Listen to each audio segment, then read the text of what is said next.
votre invitation à vous parler de ma thématique de recherche passée et à venir sur les connaissances et les savoirs des infirmiers en psychiatrie aujourd'hui. Alors, très rapidement, je vais me présenter. Alors, c'est pas narcissique, pas du tout.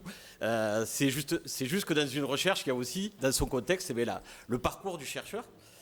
Et il ne vous aura pas échappé que je ne suis pas un local lyonnais. J'arrive d'une petite ville du département de l'Aude qui est sous les eaux actuellement, c'est Limoux. Une ville qui a historiquement accueilli les fous depuis toujours.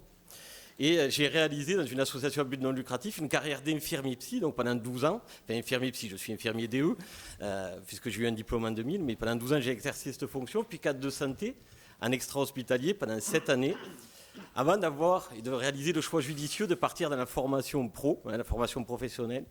Et je suis aujourd'hui cadre formateur au GRIEPS, organisme de formation lyonnais. J'ai eu la chance, à la fin de parcours, d'effectuer un Master 2 en sciences de l'éduc, un Master 2 recherche qui s'est conclu par la réalisation d'un mémoire. Et ce mémoire, je l'ai orienté, bien entendu, vers la psychiatrie, mais plus précisément sur les connaissances et les savoirs des infirmiers, parce que j'ai été sur plusieurs constats, le premier d'entre eux étant une baisse qualitative et quantitative des apports de la formation initiale, je parle des IFSI, qu'on peut chiffrer, vous savez, c'est quand on s'intéresse au programme de formation, 1380 heures pour des ISP, après 2013. Fusion de 92, on tombe à 400 heures d'apport théorique de la psychiatrie, pour terminer, après la réforme de 2009, je ne sais pas si vous le savez, entre 80 et 100 heures d'apport théorique de la psychiatrie. Vous voyez cette perte sèche quand même de 1300 heures. Bien entendu, selon les IFSI, pour l'après 2009, mais c'est une moyenne qui a été quantifiée. Derrière ça, ce constat, je m'autorise une parenthèse historique. Je rejoins le docteur Delmas hier. Au début du XXe siècle, on parlait encore de nous dresser à, quand on évoquait les infirmiers. On nous a aussi confisqué des savoirs qu'on nous a distillés au compte-gouttes. Et quand on voit ce volume de savoir en 1973, et comme on voit comment il est retombé aujourd'hui en termes de quantité, je m'autorise cette petite parenthèse historique. Ensuite, deuxième constat, quand je juxtapose ce premier, ça a été de déterminer au niveau... pardon, j'ai perdu le fil. Dans le deuxième constat, ça a été la perte des rouages de transmission entre pairs, puisque moi j'ai débuté en 2000 avec ces faibles savoirs, mais j'ai eu la chance de bénéficier de l'apport de mes pairs, des pairs ISP qui m'ont énormément transmis, et cette perte de rouages, on l'a vu se gripper petit à petit, jusqu'à totalement disparaître dans certains services intra aujourd'hui. Donc ces deux constats, ils ne sont pas sans conséquences, puisque des infirmiers qui débutent aujourd'hui, ils ont des difficultés. Je ne jette pas la pierre aux nouvelles générations, je m'inclus totalement dedans dans les diplômes d'après 92. Et ces difficultés, on sait qu'elles peuvent être de la souffrance au travail et elles peuvent se transformer dans du retranchement, puisque quand on souffre, on se protège dans des mécanismes de défense, voire se retrancher dans des contre-attitudes. Et derrière ces constats, j'ai eu envie d'objectiver ce qui n'était qu'un ressenti à ce moment donné, et j'ai mené une enquête sur les connaissances et les savoirs infirmiers, une enquête quantitative avec la création de questionnaires théorisés, référencés, que j'ai distribués largement, et j'ai eu 92 retours exploitables. Et dans le tri des données, pour résumer, ce qui en ressort, c'est que les infirmiers ont confirmé être en difficulté sur le terrain, et surtout, lorsqu'on dépouille et qu'on a le résultat du test de connaissance, pour vous le mettre en relief, je vais donner une échelle normative, ça donnait quand même un résultat de 12 sur 20. Vous voyez, au niveau des connaissances, on n'était pas sur un résultat catastrophique auquel je m'attendais un petit peu. J'ai été surpris de ce résultat. Mais on voit qu'il y a quand même une belle marge de progression. Je n'avais pas posé mes questions dans mon questionnaire au hasard. J'avais essayé de préciser et de questionner deux paradigmes de savoir distincts. Le premier sur des thématiques biocuratives médicales, à savoir qu'est-ce que vous connaissiez de la psychopatho, des molécules, des thérapeutiques. Et contrairement à ce que les infirmiers évoquent comme cause à leurs difficultés, c'est pour eux des faiblesses dans ces champs-là de connaissances, et bien pas du tout. Les infirmiers performent dans ces connaissances-là. Ils sont, dans mon étude, à plus 13 points, vous voyez, avec le résultat global de connaissances. Par contre, lorsqu'on va questionner un paradigme plus phénoménologique, plus axé sur la culture, l'histoire de leur discipline, la psychiatrie, qui est Poussin, qui est Pinel, qu'est-ce que la loi de 1838 ? mais les connaissances sont faibles. On est à moins 13 points sur ce paradigme-là. Donc vous voyez un écart significatif. Ça fait partie d'un résultat les plus intéressants pour moi, chercheur sur cette thématique-là. Et j'ai cherché à le développer. Et j'ai eu la chance l'année dernière, lors des 5e rencontres, de rencontrer Aude Fauvel. Alors je ne suis pas du tout objectif, mais qui pour moi a fait une intervention remarquable sur les gardiens de fous et l'histoire des infirmiers. Et j'ai... le congrès porte bien son nom, rencontre, j'ai échangé et j'ai la chance de pouvoir démarrer en avril un doctorat sur l'université de Lausanne en histoire, sur l'histoire de la psychiatrie. Alors, quelle thèse je vais défendre? Eh bien, c'est bien joli de faire les recherches, mais qu'est-ce qu'on en fait? Quand on sait que les infirmiers, il y a cette disparité de savoir, qu'est-ce qu'on peut en faire? Eh bien, l'idée, c'est mon intuition de chercheur que j'ai développée, parce qu'une fois que j'ai eu ce résultat-là, dans mes formations, j'ai toujours cherché à plus contextualiser historiquement et culturellement mes thématiques de travail de formation, que ce soit le suicide, que ce soit n'importe quelle autre thématique. Et j'ai vu l'intérêt que ça suscitait. J'ai vu les retours que j'avais des stagiaires sur le fait d'amener plus de connaissances sur l'histoire de la psychiatrie. Et ça... C'est la conclusion. L'idée a été de voir, donc la thèse que je vais défendre, c'est des infirmiers qui bénéficieraient d'un apport supplémentaire de connaissances via la formation professionnelle sur des savoirs historiques. Ça les aiderait à se reforger une identité professionnelle des infirmiers psychiatriques. Et la question, est-ce que ça impacterait leur pratique? C'est mon intuition, je pense que oui, c'est ce qui me guide. Et pour terminer, le fil rouge pour les années à venir, je vais citer Otto von Bismarck. Ce n'est pas une super référence dans le texte, mais sa citation pour moi est porteuse. On ne peut savoir où l'on va si on ne sait pas d'où l'on vient. Et c'est ce qui va me porter durant mes futures années de thèse. Merci à tous pour votre attention. Merci Benjamin Wimber. Merci. Juste avant la première question, je vais faire un peu de pub pour la revue qui fait écho aussi à ce que disait Philippe hier par rapport à l'histoire. Le prochain numéro spécial qui paraît là porte sur l'histoire des sciences infirmières et des soins infirmiers. Alors ça n'aborde pas l'axe de la psychiatrie, mais par contre sur Bourneville, Chaptal, enfin tout ce corpus en tous les cas construit depuis plusieurs centaines d'années. En tous les cas, on l'aborde et je vous conseille d'y faire référence, de consulter ce remarquable numéro spécial. Voilà la salle. 3 questions. Alors, 4. Un commentaire avant. Allez, on va vite. Merci à chacun, évidemment, pour vos remarquables interventions.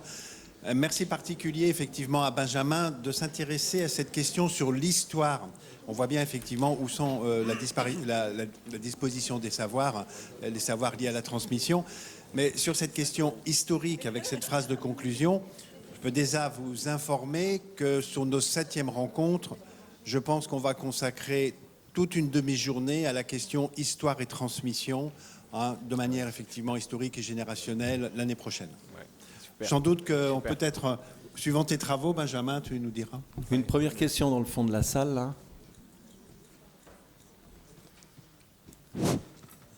C'est intéressant cette histoire d'histoire.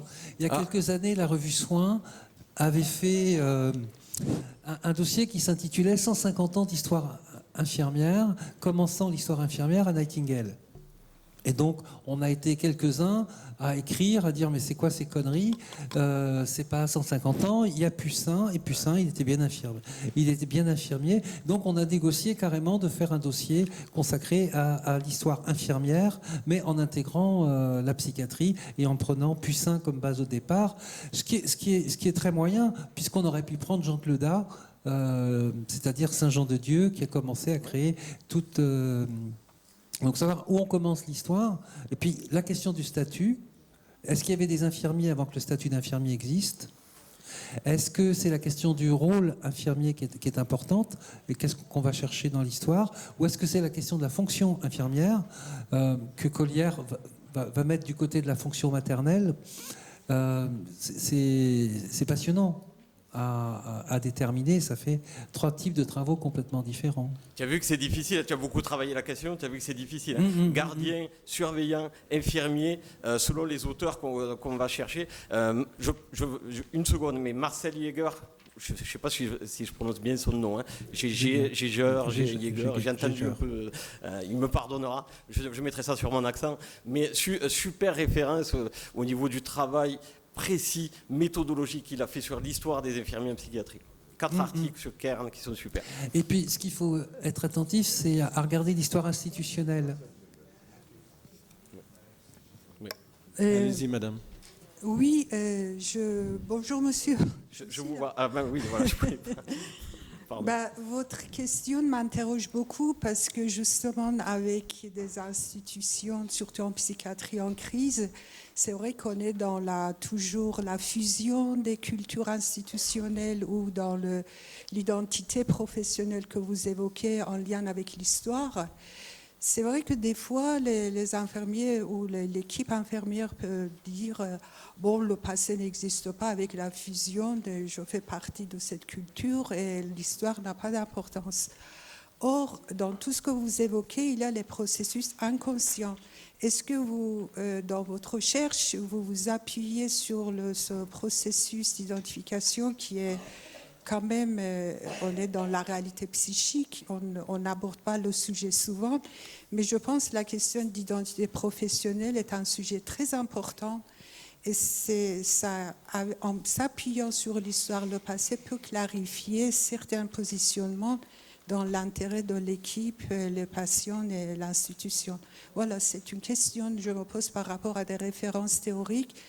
Et je vous encourage dans cet intérêt pour apporter l'histoire, pour trouver un sens dans le positionnement. Oui, on parle beaucoup du ressenti, mais on ne parle pas des émotions de la vie inconsciente qui sont réelles.